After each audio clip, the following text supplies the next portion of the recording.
Today's episode is brought to you by the Tax Defense Group. Did you know that in order to get your stimulus check, you had to have filed your taxes for the 2018 or 2019 tax year? If you haven't filed for 2018 or 2019, there's good news. The Tax Defense Group can rush e-file your taxes. They know that millions of Americans are struggling, and they want to make sure that you get your stimulus check sooner rather than later. Call the Tax Defense Group today at 800-850-7973 to get started. That number again is 800-850-7973, and you can visit them online at thetaxdefensegroup.com. Today's episode is also brought to you by Writer Junkie. Due to the global pandemic and economic downturn, Writer Junkie is offering their resume writing service for only $100. And with a 3-day turnaround, you can't beat that price and delivery time. Call Writer Junkie today at 805-587-7966, and you can visit them online at writerjunkie.com. Mention that you saw this ad on UCast Studios, and they'll get right to work.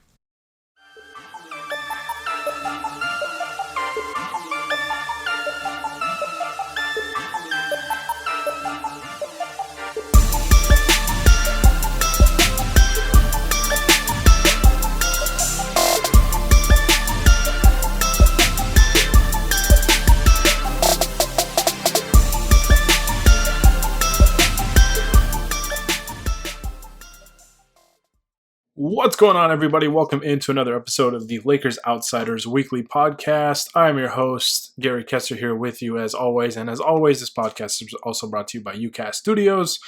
Today, I am going to be, I know the last few podcasts I've been kind of going over, if the season comes back this year, where do the Lakers go? What do they do in the playoffs, this and that. So every kind of scenario has been if the 2019-2020 season resumes play at some point.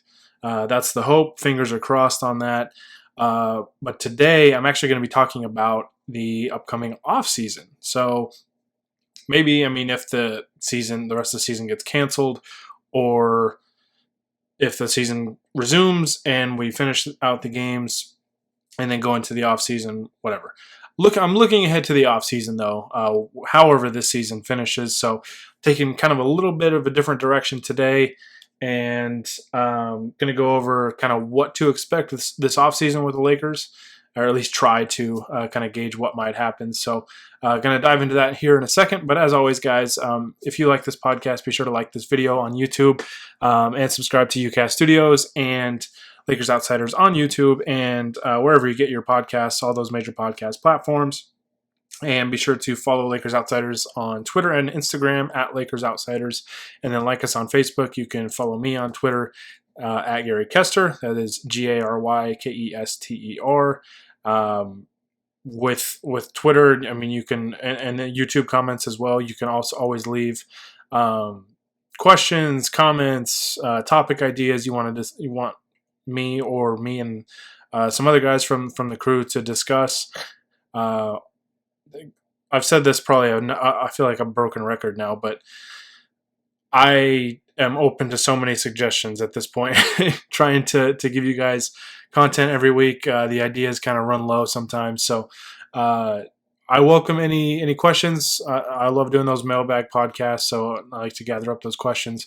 But I'm also open to topic ideas, anything you guys want me to talk about. We've got a couple fantasy draft ideas that we're kind of talking about with having a couple of us do. We did if you guys missed it, we did the all-time Lakers fantasy draft. So that was fun. So if you haven't seen that, be sure to check that out. Best place to go for that is probably YouTube. If you're more of a visual person, we had kind of the rosters posted up on video there, so be sure to check that out. If not, you can get it on all the podcast platforms that I mentioned before. So let's go ahead and look ahead to what we have to look forward to this offseason, whenever that is, for the Lakers, for the NBA. Could be in a couple months, could be, several months. Who knows? Who knows at this point? We don't know what's going to happen with the rest of the season, but eventually there's going to be an off season. The season will end somehow, some way, hopefully with somebody holding up a trophy. Hopefully it's the Lakers holding up the trophy.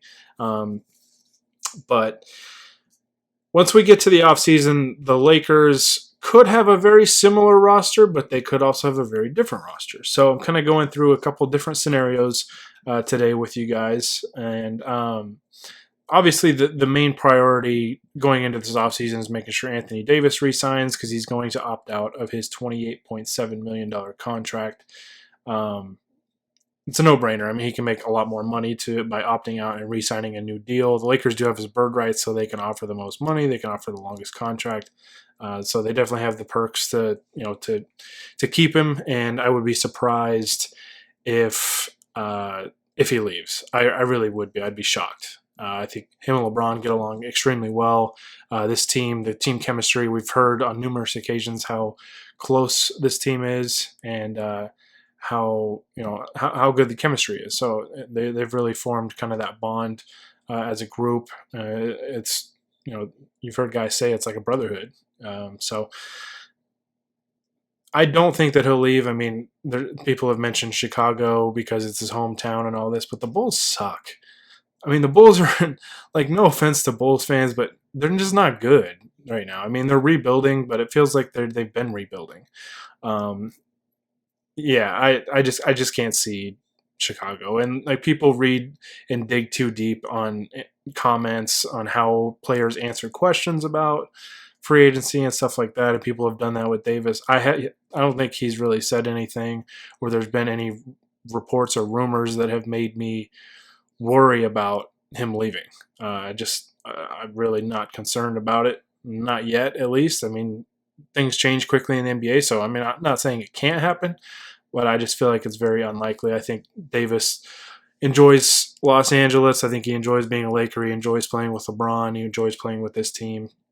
And, I mean, when he's playing with LeBron, he has a good shot at winning a championship every year. So that's the main priority. Like I said, he can opt out of his $28 million player option, and he should, and he probably will. I would be shocked if he didn't, because he can make more money long-term by signing a new contract instead of opting into that last year. So, again, that's priority one. I expect it to happen, and I think there'll be no worries with that. The other things to kind of address are really out of the Lakers' control. The only thing that they really control in terms of player contracts on the team is Quinn Cook's contract for next year. Quinn Cook has, according to BasketballInsiders.com, which if you guys are looking for NBA salary information, that's where I go usually. I think Eric Pincus is still kind of keeping this up to date, and Eric Pincus is just a cap guru. He's really, really good with this stuff, and really breaks it down. So, but Quinn Cook has $3 million non-guaranteed for next season, so the Lakers could cut bait with him and basically just get that money off the books. And then there's no cap hit for that. There's no basically a penalty for that kind of release. So they'd be clean in terms of their salary cap. But Rajon Rondo has a $2.6 million player option. JaVale McGee has a $4.2 million player option. Avery Bradley has a $5 million player option. KCP has an $8.4 million player option. There's chances that some of those guys could opt out. I wouldn't be shocked if KCP or Avery Bradley opt out, because I think they've had good years and can make more money on the open market than that. But I could see those guys opting in, because Bradley was kind of a reclamation project after a really rough year last year, and he's played pretty well, I think, for the Lakers for most of the season. KCP, after a slow start, has been fantastic. He's hit some really timely three-point shots for the Lakers this year. Rondo, I could see opting in, just because I just don't think he's going to be in very high demand. JaVale McGee, kind of go back and forth. I think he really likes being a part of this group, but maybe there's a team out there that would pay him more than $4 million. I mean, we watched DeAndre Jordan get about $10 million a year, so it's possible. You never really know. And this year's free agent class is pretty weak, so it might be a good opportunity for guys like him to go and get paid a little bit more. But maybe teams are a little hesitant and don't spend too much, because this free agent class, it's looking like it'll be pretty weak unless you get some surprise guys to opt out. So, but like I said, a lot of that money is out of the Lakers' control. Those are all player options, and you have to factor in that Davis is going to make a lot more than the $28 million player option that he has. I don't remember. The number depends on the final salary cap, but that number I think is probably going to be somewhere around $40 million a year to start out. So in that ballpark at least. So like I said, a lot of the salary is not up to the Lakers. Let's assume just for this scenario that the Lakers, all those guys opt in, but they can get rid of Quinn Cook and save $3 million. So with that, there's a pretty good chance that the Lakers will have the full mid-level exception, which will be very helpful for them in their free agency efforts this year. The key thing with the Lakers, though, is that you got to remember that they're really not trying to lock up long-term money past next season. And the reason for that is because Giannis Antetokounmpo, and honestly, the summer of 2021, so not this upcoming offseason, but the next offseason. Sorry, the timeline is all shifted because of everything that's going on. But Giannis Antetokounmpo headlines the 2021 free agent class, and there's just better options. There's a handful of better options there than what you're going to see this summer. Victor Oladipo is another guy that could be part of that group. There's possibility of certain guys opting out. LeBron could opt out if he wanted to. There's just some better options to me on the board in 2021 than there is compared to 2020. The Lakers, they've made it pretty obvious that they are gearing up to save their money to splurge some more in 2021. And basically, how they do that is, you look at their current roster structure in terms of salary cap. The only guys, so let's say Anthony Davis resigns, for example. If that happens, the only money that they would be paying in the 2021-2022 season would be to LeBron, assuming he doesn't opt out of his $41 million player option. Anthony Davis, they're paying $5 million of dead money in Luol Deng's contract that they stretched. That'll be the last year of that. Kyle Kuzma has a $5.2 million qualifying offer, so he could be a restricted free agent. The Lakers that could actually trade him or cut bait. They could do a number of things to clear that money. And then there's Taylor Horton Tucker. He'd be a restricted free agent with a $1.7 million qualifying offer. So, that's four guys, and then $5 million in dead money. So the Lakers are they obviously had an idea in mind when they signed all these contracts this year, that they were all 1 to 2 year deals, and they wanted all that money to come off the books for 2021, the 2021 free agency class. It's kind of funny to look at the Lakers' guaranteed total in money for 2021, 2022. The only guaranteed money right now is Luol Deng's dead money, $5 million. So even with Davis resigning and LeBron opting in, the Lakers have a lot of money to play around with. So, they'd have to rebuild the entire roster. But Rob Pelinka has shown to be very competent, I think. Not perfect, but I think competent with, being the general manager of the Lakers with Magic not in the way.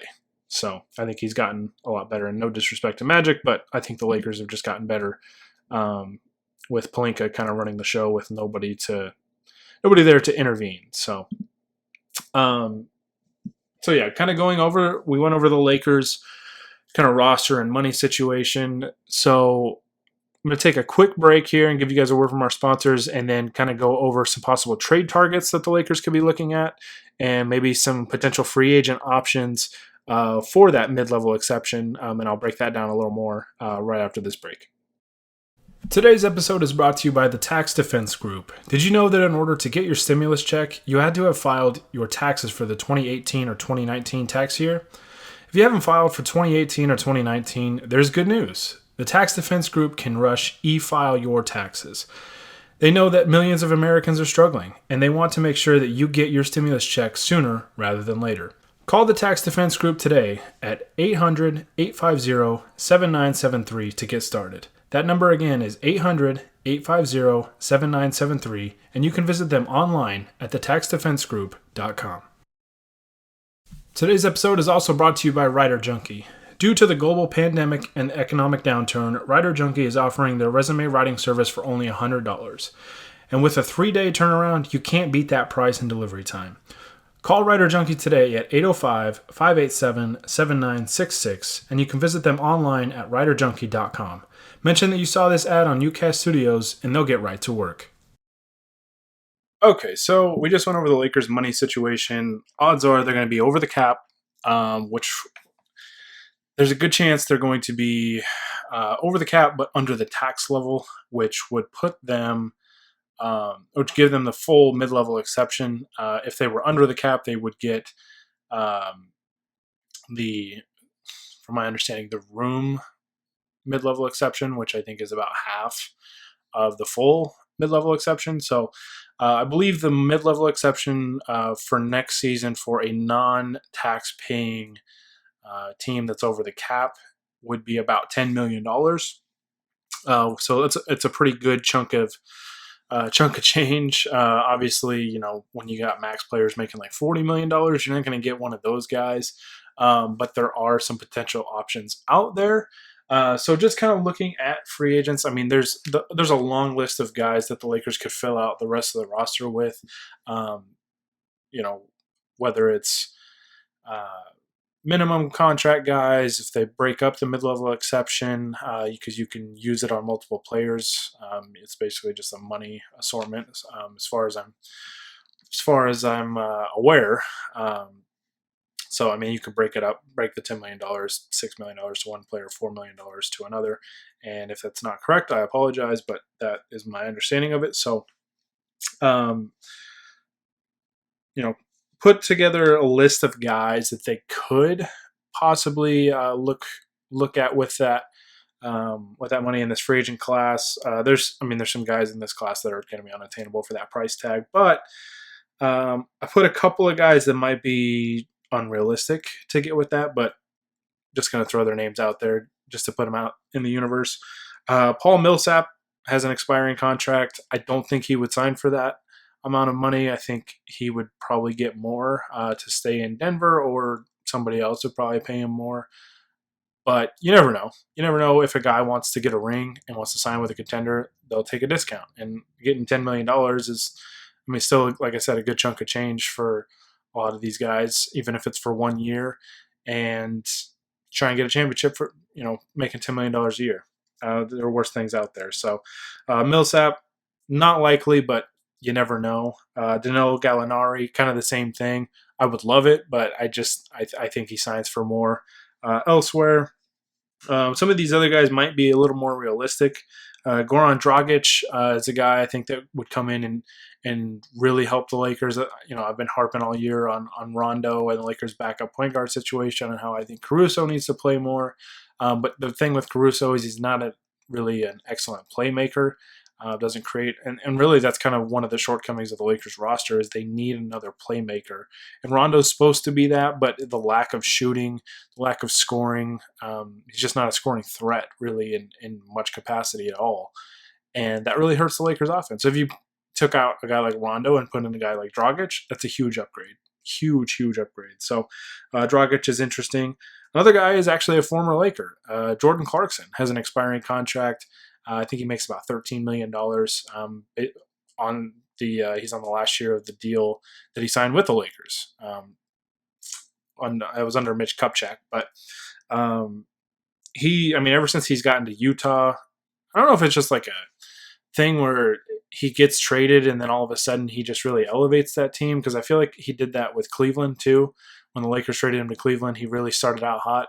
And then when he got traded to Utah, he's really helped them out, and he's played really, really well for them. So could be an interesting guy. Could be a guy that you bring off the bench as your sixth man or whatever, and he gives you just some offensive punch and some athleticism, things like that. So another guy to keep an eye on. I don't know if the Lakers would bring him back, but and I don't know if he'd want to be back, especially for a price tag that's less than what he makes now, but you never know. Jeremy Grant has a $9.1 million player option with the Nuggets. Would be great. I think the Lakers, another one of the shortcomings that I've been talking about all year with their roster, is their wing depth. If they could add a guy like Jeremy Grant, I think that'd be a good pickup, a guy that can defend out on the wing and really, like I said, bolster that wing depth for the Lakers. Davis Bertans, another guy, an expiring contract.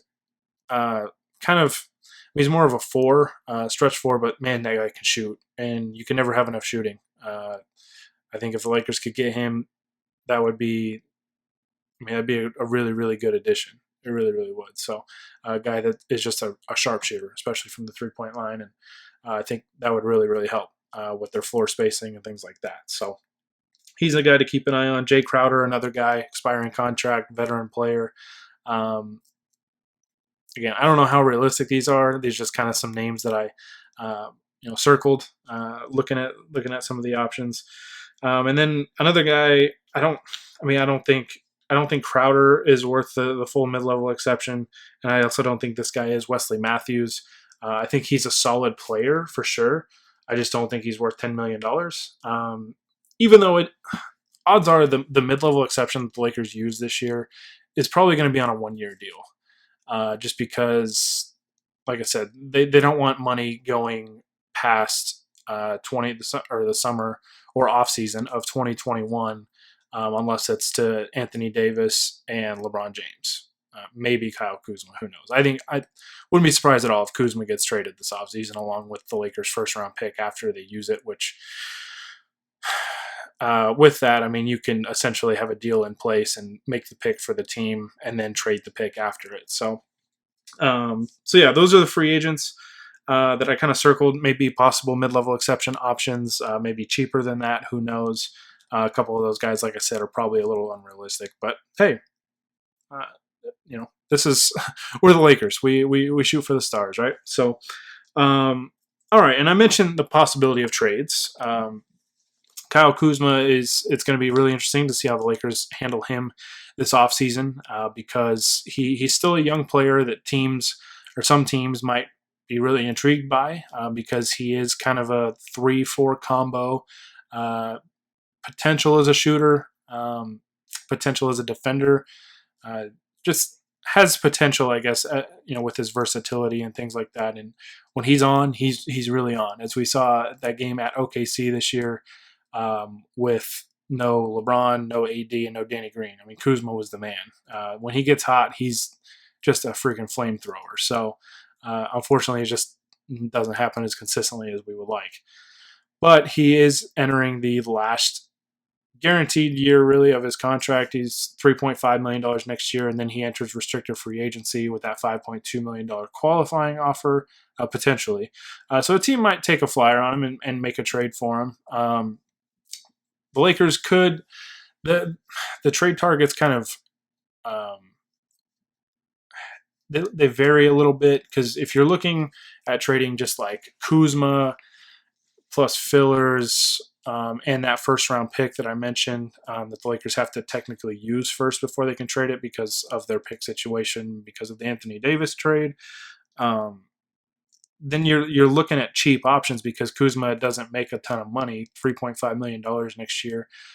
So, you'd have to, plus you have all these guys on player option deals that they could just say, like, hey, like, I don't want to be traded. I'm just going to opt out or whatever, depending on the time of the situation. But, so yeah, trading just Kuzma and a first, maybe plus a filler or two, gets kind of tricky. Because of the money's got to match most likely, and it just gets tricky because he doesn't make a lot in terms of NBA salary. So they could potentially add in Danny Green, which would make things very interesting because Danny Green makes $15.3 million a year. So if they wanted to land a big piece via trade, they would definitely have to probably include Danny Green just to even get close salary-wise because him and Kuzma combined make about $19 million next year. So that could get you probably a pretty good player, those two, plus the Lakers' first-round pick this year, which is obviously going to be probably 29 or 30. So there's a lot of different options to go over, and I'm not trying to go too deep into this because this podcast would go really long. But some potential trade targets that I kind of listed. Some of these include, the possibility of including Danny Green in a trade. Some of them don't. So Spencer Dinwiddie is a guy that I'm really keeping a close eye on because he has again, another thing to keep in mind is the Lakers wouldn't want to trade for guys that have long-term money. So basically guys that their money is wrapped up at the end of the 2020-2021 season, so that they have that money available to go after Giannis Antetokounmpo, Victor Oladipo, whoever in that free agency class. Dinwiddie has a $12.3 million player option for the 2021-2022 season, so you play a little bit of risk there that he opts in, and then that kind of ruins your free agency plans. I love Dinwiddie as a player. I wouldn't be surprised at all if the Nets trade him because I just don't think he fits very well with Kyrie Irving, but maybe, that's just my 2 cents. Maybe I'm way off on that, so Nets fans don't get mad if I am. Another guy I circled, I don't know how realistic it is. Some people probably don't like him as much as I do. I like Will Barton. He does have a $14.6 million player option for 2021-2022. Don't know if he'll opt out of that or not. So, you take a pretty big risk there. But I do like Will Barton as a player. I think he's gotten better and better as time has kind of drawn on. And I think he's a really good player. And I think he'd be an interesting trade target to really look into. But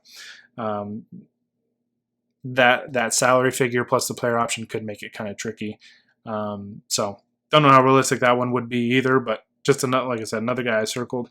Another guy that I would take another hard look at, I know the Lakers were interested in trading for him before the trade deadline this season, is Derrick Rose. He has a $7.6 million expiring contract after next season, and there's no option, anything like that. So the timeline matches up perfectly for what the Lakers want to do.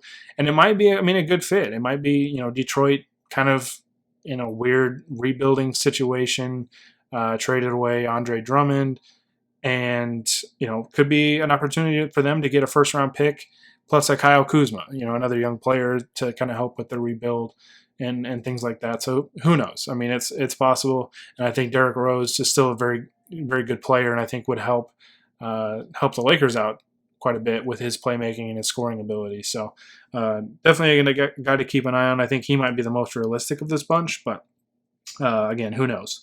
Dennis Schroeder has a $15.5 million expiring contract.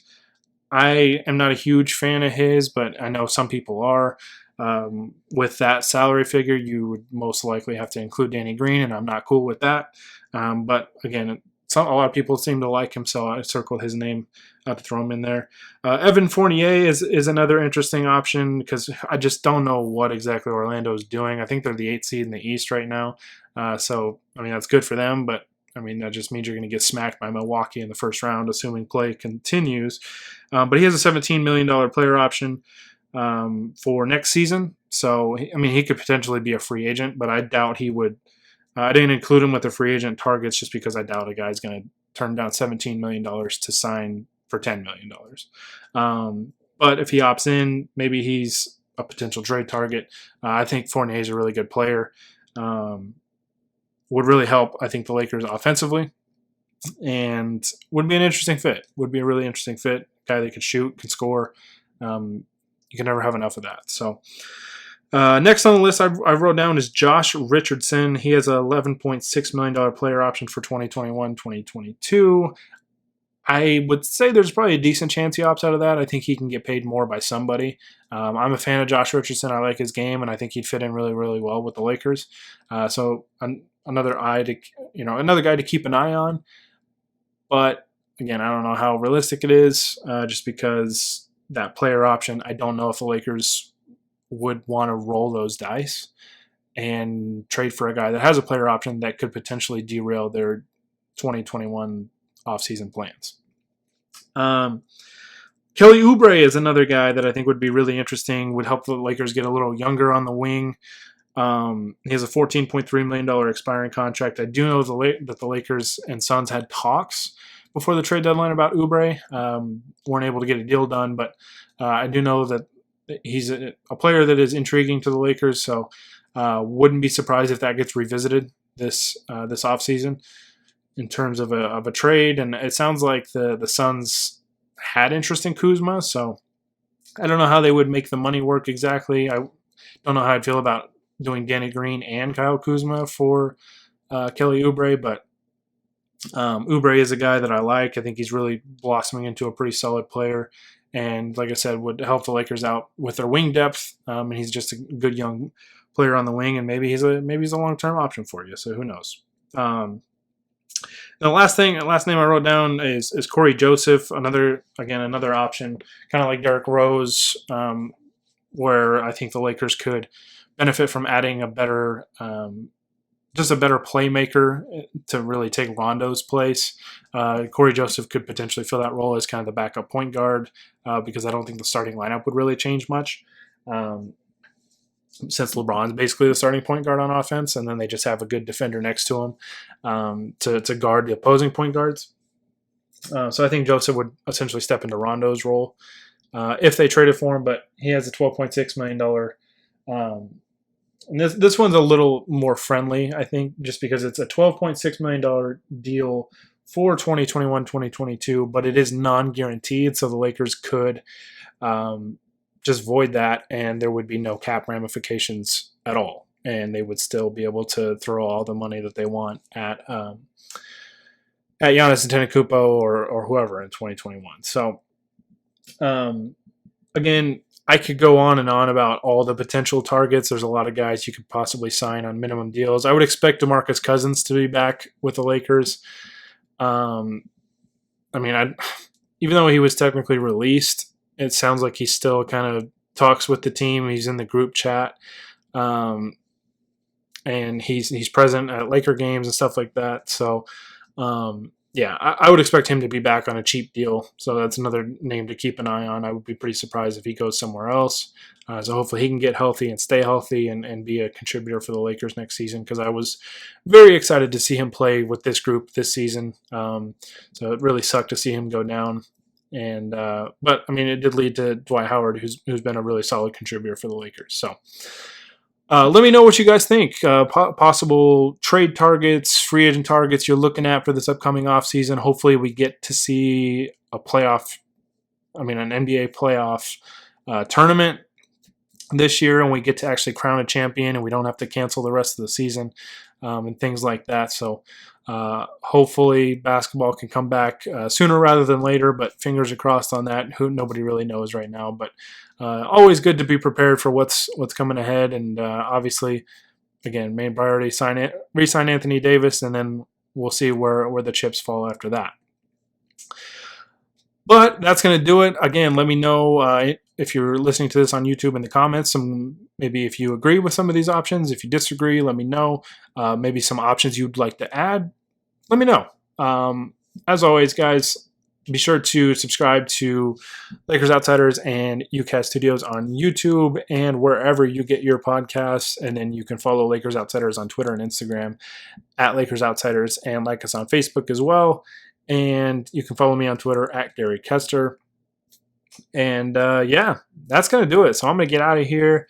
Hope you guys enjoyed this. I appreciate you for listening. I appreciate any feedback that this gets. Hope everybody's staying safe out there, staying strong, and staying healthy and doing well. So thanks again, guys, for listening. But that's going to do it for this time. So until next time, this is Gary Kester with the Lakers Outsiders, signing off.